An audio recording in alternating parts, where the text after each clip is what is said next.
जिलाधिकारी कार्यालय इटावा पर बड़े पैमाने पर मातृ शक्ति और यहाँ आम लोगों ने ज्ञापन दिया है। बताते हैं कि जो कंपनियां हैं इन गरीब लोगों का पैसा लेके भाग गई। हालांकि अपने देश में विजय माल्या, नीरव मोदी जैसे बहुत से उद्योगपति हजारों करोड़ रुपया लेके सरकार का एसबीआई का बैंकों का रुपया लेके भाग गए। मैं सोचूंगा सहारा वगैरह जो कंपनियां थी, ऐसे लोगों का पैसा जो इन्होंने थोड़ा ये आस की थी थोड़ा पैसा बढ़ जाएगा, लेकिन कंपनियां जो भी लोग लालच देते हैं वो कहीं ना कहीं आपको चोट अवश्य देंगे। ये घटना ये है। मेरे पास सर है, थोड़ा जानकारी दें इस घटना पे जो आज ज्ञापन दिया मुख्यमंत्री और प्रधानमंत्री जी को। सर मैं संग्राम सिंह, जिलाध्यक्ष इटावा। आवाज बढ़ा के बोले। मैं संग्राम सिंह, जिलाध्यक्ष इटावा से। मैं ठगी पीड़ित परिवार के तहत जिलाध्यक्ष हूँ इटावा से। मैं सभी लोगों की एक बताना चाहता हूँ कि यहाँ पे अपने उत्तर प्रदेश में बहुत सारी कंपनियाँ आई, भिन्न भिन्न कंपनियाँ आई,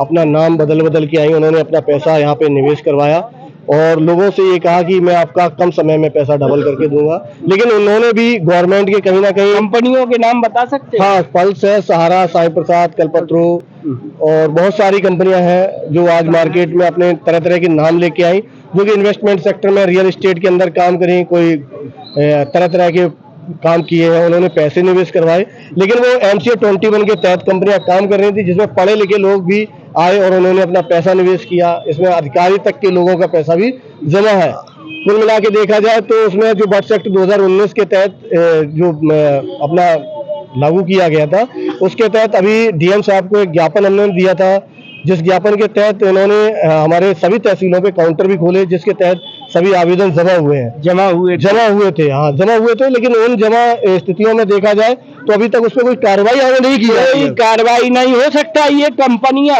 जो पैसा आम जनता का लूट के ले गई, वो कहीं ना कहीं जो इन्वेस्टिगेशन है या जो सरकार तक कुछ न कुछ पैसा पहुंचा दिया जाएगा तो शायद ये फाइलें दाब दी जाएंगी। हमारे देश में सब कुछ हो सकता है, क्योंकि इन लोगों का पैसा कैसे हड़पा। जब फॉर्म भरे उसके बाद भी कोई कार्रवाई नहीं। उसके बावजूद भी मैं 2 बार इनको ज्ञापन दे चुका हूँ और मेरे को आश्वासन भी दिया गया था कि आपके जो भी आवेदन जमा हुए सभी तहसीलों पे उनकी रिसीविंग भी दी जाएगी। जहां तक मेरा विश्वास है, ये लोग लड़ेंगे, सरकार से ज्ञापन देंगे कि मेरा पैसा मुझे रिटर्न किया जाए। लेकिन जो कंपनियां हैं, कल्पतरू है, सारा, जो भी कंपनियां, वो सरकार के यहाँ इतना पहुंचा देंगे, शायद इन लोगों की आवाज दाब दी जाएगी। ये हमारे देश की सच्चाई है। क्या कहोगे सर, कैसे देखते हो इसे? बिल्कुल सत्य बात है, आप जो कह रहे हैं सर, बिल्कुल सत्य बात है।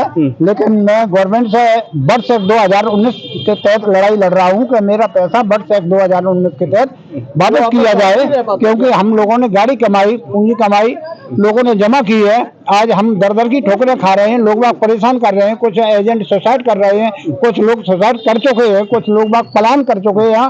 कोई भी व्यक्ति घर पर नहीं रहा है, इधर उधर सब भटक रहा है। तो अब मेरी गवर्नमेंट से, आप सभी लोगों से यही आर्ग्यू है, यही विनती है, यही प्रार्थना है कि बड्स एक्ट 2019 के तहत मुझे पैसा वापस दिया जाए। देखो, एक बहुत बड़ी बात मैं चैनल के माध्यम से कहना चाहता हूं कि भारत सरकार और राज्य सरकार अगर चाहे तो शायद एक हफ्ता के अंदर ये कंपनियां सभी लोगों का पैसा रिटर्न कर देंगी। सरकार में वो ताकत होती है, लेकिन सरकार क्यों ध्यान देगी? क्यों सरकार को ध्यान नहीं देना? मेरे पास मातृ शक्ति है। क्या कहोगी बहन जी, पैसा कितना जमा किया था आपने? सर, हमने बहुत पैसा जमा किया, बहुत गरीब लोगों का पैसा है, जिसने पेट काट काट के अपना पैसा जमा किया था, लेकिन वो कोई सुनवाई नहीं हो रही है। कागज जमा करवा लिए गए हैं, लेकिन हम लोगों की कोई सुनवाई नहीं हो रही है। कोई सुनवाई नहीं, कोई नहीं हो रही। क्या कहोगी आप मुख्यमंत्री जी से? यही है कि मैं हाथ जोड़ से प्रार्थना करती हूँ, गरीब लोगों का पैसा वापस कर दें, जिससे लोग हमारे सिर पे, कोई कहता है हम आपकी शिकायत करेंगे, रिपोर्ट करेंगे, आपका पैसा मेरा वापस करो।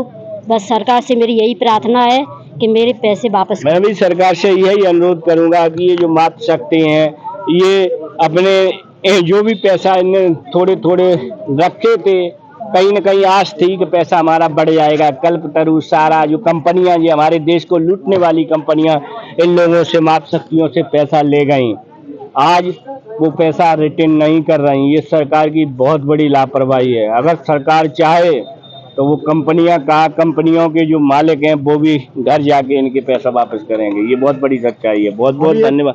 हाँ सर, अभी एक बहुत लेटेस्ट में ही जब हमारे चुनाव चल रहे थे, चुनाव से पहले ही सरकार ने बहुत अच्छी एक घोषणा करी थी कि हम सारा जैसी कंपनी का पेमेंट जल्द से जल्द करवाएंगे। 5,000 करोड़ रुपए रिलीज भी किया, लेकिन अभी तक किसी व्यक्ति को पैसा नहीं मिला। ये सबसे बड़ी गवर्नमेंट की पॉलिसी रही कि हमें बोर्ड बैलेंस मिल जाए, और बोर्ड बैलेंस मिलने के बाद उन्होंने बिल्कुल हाथ नहीं दिया। जबकि हमारा जब ज्ञापन हुआ था दिल्ली में, और चुनाव से पहले तो प्रधानमंत्री जी ने ये कहा था कि जैसे मेरी दोबारा से सरकार बनेगी, मैं जितने भी ठगी पीड़ित परिवार के लोग हैं उनको मैं दोबारा से पैसा रिलीज करूंगा। किसने? ये प्रधानमंत्री जी के वहां से बात आई थी कि हम पूरे सलाहकार ने, उन्होंने पूरा दिया था स्टेटमेंट कि हम बहुत जल्द से जल्द पैसा वापस करेंगे। इसी के पक्ष में लेके हम 31 तारीख को एक बहुत बड़ा जंतर मंतर पे धरना दे रहे हैं, और प्रधानमंत्री जी को एक ज्ञापन भी देंगे जाके। धरना दे रहे हैं पूरे देश से लोग, पूरे देश से हमारे यहाँ से लोग पहुंच रहे हैं। इटावा से भी हमारे काफी लोग, करीब 100-200 लोग यहाँ से भी पहुंचेंगे, और यहाँ से 200-300 लोग पहुंच रहे हैं। हर डिस्ट्रिक्ट से लोग पहुंच रहे हैं। भारत सरकार को इन लोगों की बातों पर ध्यान देना चाहिए। ये गरीब महिलाएं, लोग अनशन पर बैठना भी चाहते हैं। यदि हमारी सरकार ने सुनवाई नहीं करी तो हम लोग अनशन पर भी बैठेंगे। मैं ये चाहूंगा कि मेरे गरीब लोगों का पैसा जल्द से जल्द दिलाया जाए, नहीं हमें मजबूर न करें कि हम भूख हड़ताल पे उतरे। बहुत बहुत धन्यवाद। मैं भी सरकार से, राज्य सरकार और भारत सरकार से यही अपील करूंगा कि जो कंपनियां इन लोगों का पैसा लूट ले गई हैं, उनका पैसा वापस किया जाए। बहुत बहुत धन्यवाद। इसी के साथ मैं कपिल यादव, MBM न्यूज़ 24 इटावा उत्तर प्रदेश।